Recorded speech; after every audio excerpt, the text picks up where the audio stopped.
My name is Ben Irwin, and this week I've got a very special episode for you. I haven't picked on the Mormons yet on my show, so today I would like to strip down. You know, get down to my Mormon skivvies.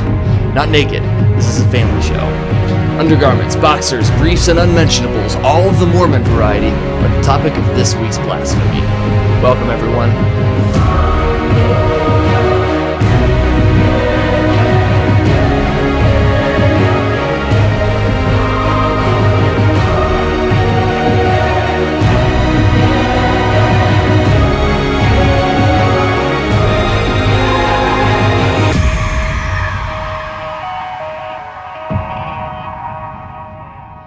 As Jerry Seinfeld might say, the underwear. What's up with the underwear? And yes, I plan on doing this entire episode in Mormon underwear. Even though I just saw myself down here on the monitor and good God, the things I'll do for a camera. Truth be told, these are not official Mormon underwears. They're just some long johns that I found. You know, got them off a homeless guy. No big deal. But if they were real, here's why they would be significant.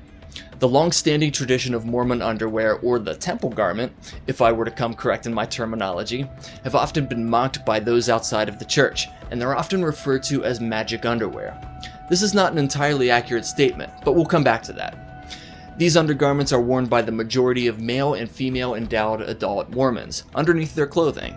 So that means if you happen to come across a Mormon, that probably means they're wearing what I've got on right now underneath their real clothes. It's also considered incredibly blasphemous to wear your magical underwear in public. Oops. I still love you, Mormons.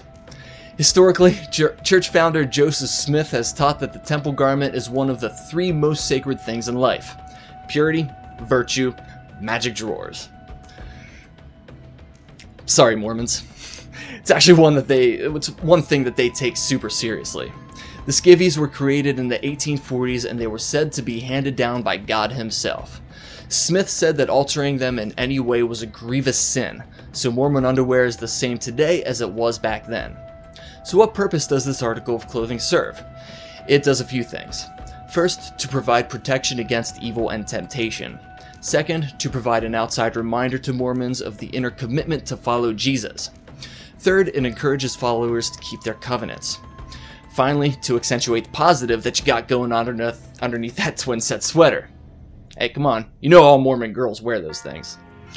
Here's a really old illustration of the idealized Mormon underwears. This is why Mormon undies aren't necessarily magical. Here you notice that there are three markings on Mormon underwear. The little L-shaped thing on the left nipple there is called the square. It represents the justness of the Heavenly Father, or the square deal that he provides to you. The V marking on the right nipple is the mark of the compass. The double knotted strings represent the marriage covenant, and the navel marking represents the need for body and spiritual nourishment. So that means you just have to follow it down, ladies. Finally, the marking on the knee is the one that you bow on to worship Jesus. So I guess that you could say that Mormon underwear is more of a chastity belt, not necessarily magical. Another fun fact about temple garments is that you cannot alter them in any way, especially if it were altered to accommodate immodest clothing. Hey, Victoria's Secret should start making Mormon underwear. That is an untapped market. Mormon guys, you are welcome for that one. Finally, it should not be shown to non-Mormons or those who don't understand its significance. So sorry. Now, what does one do with old temple garments? The markings first are cut off, and that means that the underwear itself is no longer considered sacred.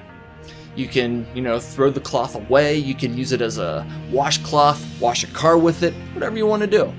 Also, fun fact, one of the few times Mormons are allowed to take off their undies is when they go swimming.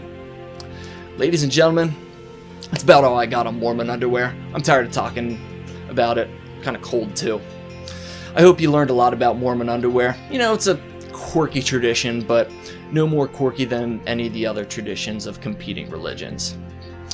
But this week on the show, I would like to start a new thing. It's the way I'd like to end each and every episode going forward.